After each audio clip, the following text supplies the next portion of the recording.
বেগম করা করেছে, তারা দেশের জনগণের সাথে আরো বড় গাদ্দারি করেছে।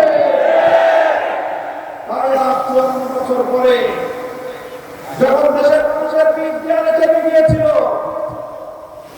আর কেউ কেউ শুধুমাত্র বাংলাদেশের মানুষকে ঈদের কথা শোনাতো, বলতো ঈদ আসবে, ঈদ আসবে, ঈদ আসবে, আন্দোলন হবে। 17 বছর, প্রায় 15 বছর পর্যন্ত বাংলাদেশের ভাঙ্গা আকাশে আর ঈদের চাল উঠল না। মানুষের পিঠ দেয়ালে চেপে গেল। স্কুল থেকে আমার সমাজ সমাজরা বেরিয়ে আসলো, কলেজ থেকে আমাদের তরুণ প্রজন্ম বেরিয়ে আসলো, আলিয়া মাদ্রাসা, কওমি মাদ্রাসা, বিবেকের দেয়াল ভেঙে গুড়িয়ে নিয়ে রাজপথে নেমে আসলো। পাবলিক প্রাইভেট ইউনিভার্সিটি থেকে আমাদের সন্তানেরা রাজপথে নেমে আসলো। 4 কোটি ছাত্র জনতা হাতে হাত রেখে বিপ্লবের যে ইস্পাত প্রতিক্রিয়া ঐক্য করে তুলেছিল, শহীদ ইসলামদের নেতৃত্বে জুলাই বিপ্লবের মধ্য দিয়ে সেই স্বৈরাচারের পতন ঘটে নতুন এক বাংলার স্বাধীনতার সূর্য উদিত হয়েছে। ولا يجرمنكم شنآن قوم على ألا تعدلوا اعدلوا هو أقرب للتقوى صدق الله العظيم। 11 দলীয় নির্বাচনী ঐক্যের পক্ষ থেকে ঢাকা 11 আসনের মনোনীত প্রার্থী জাতীয় নাগরিক পার্টি বাংলাদেশ এনসিপির সংগ্রামী আহ্বায়ক, জুলাই যুদ্ধের সর্বাধিনায়ক জনাব নাহিদ ইসলামের নির্বাচনী জনসভায় উপস্থিত সংগ্রামী সভাপতি, উপস্থিত আজকের এই জনসভার সম্মানিত প্রধান অতিথি, বাংলাদেশ জামায়াতে ইসলামীর আমির, মানবিক বাংলাদেশের রূপকার জনাব ডক্টর শফিকুর রহমান, অন্যান্য নেতৃবৃন্দ, সংগ্রামী এলাকাবাসী, আমরা 11টি দল 11 ভাইয়ের মতো হাতে হাত রেখেছি। কোন নেতা, কোন দল, কোন জোট, কোন গোষ্ঠীর স্বার্থ রক্ষা করার জন্য নয়। আমরা ঐক্যবদ্ধ হয়েছি বঞ্চিত ভাগ্য হত বাংলার 18 কোটি মানুষের অধিকার তাদের ঘরে পৌঁছে দেওয়ার জন্য। বাংলাদেশের মানুষ অনেক শোষণ এবং বঞ্চনার শিকার।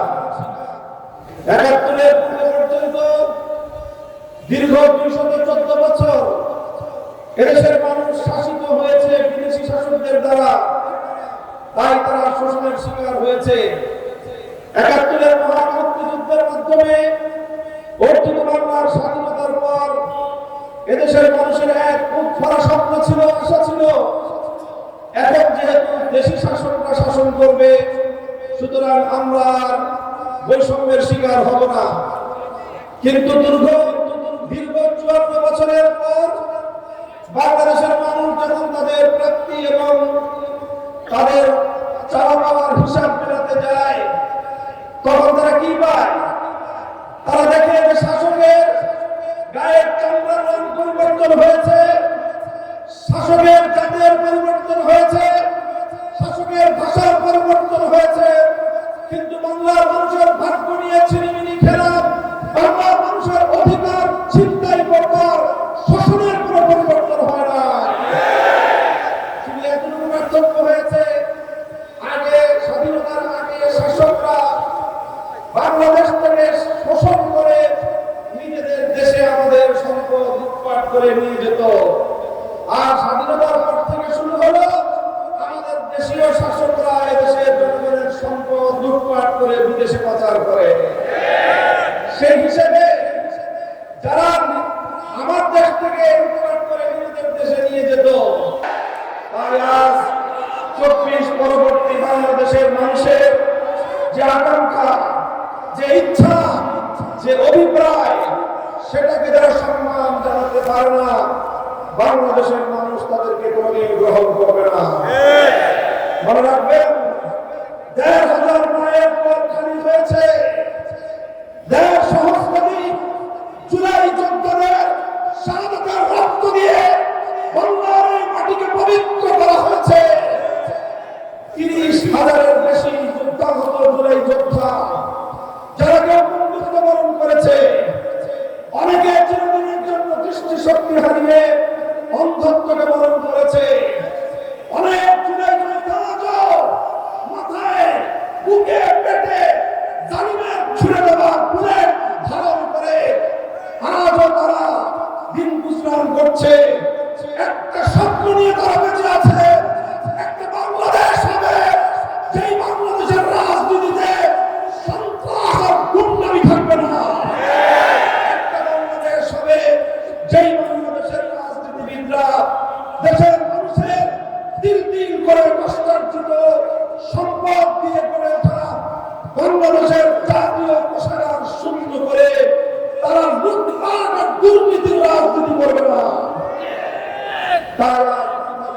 ইউনূস এদেশের বিগত দিনের রাজনীতির কাজে সওয়ার হওয়া এই দুই ভূতকে বিতাড়ন করার জন্য ঐক্যবদ্ধ হয়েছে।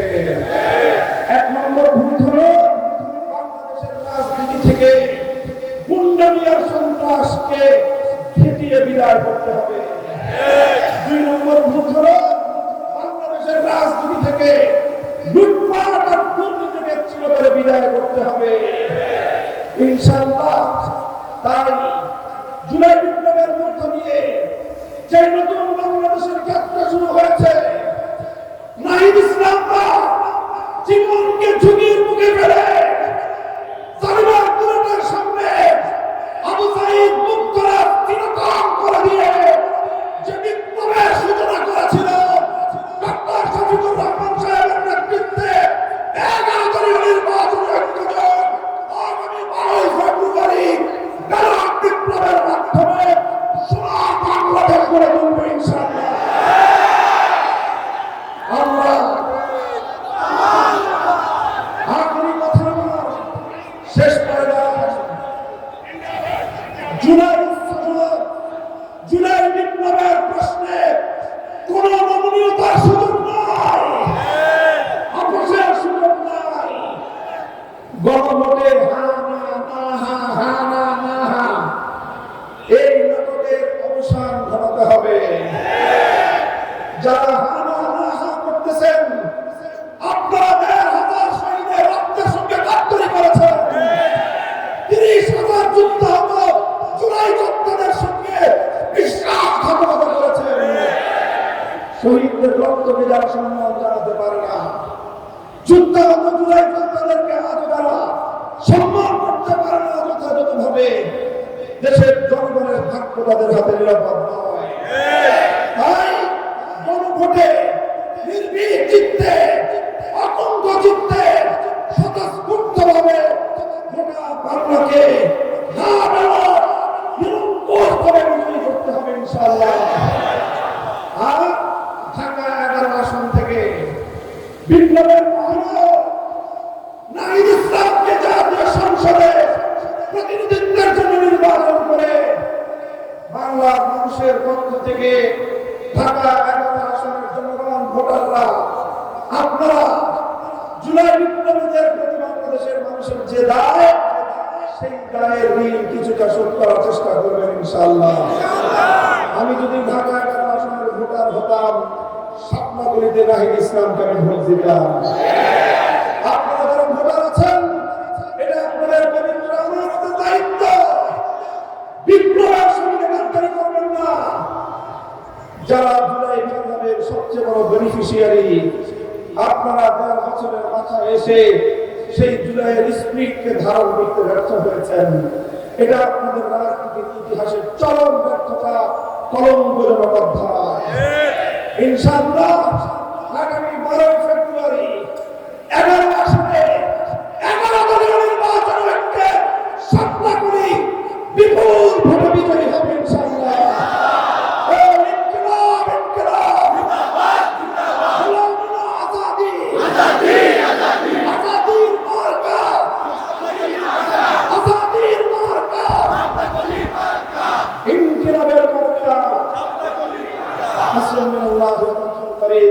আল্লাহর সাহায্য সমাগত, আমাদের বিজয় অবশ্যম্ভাবী ইনশাআল্লাহ।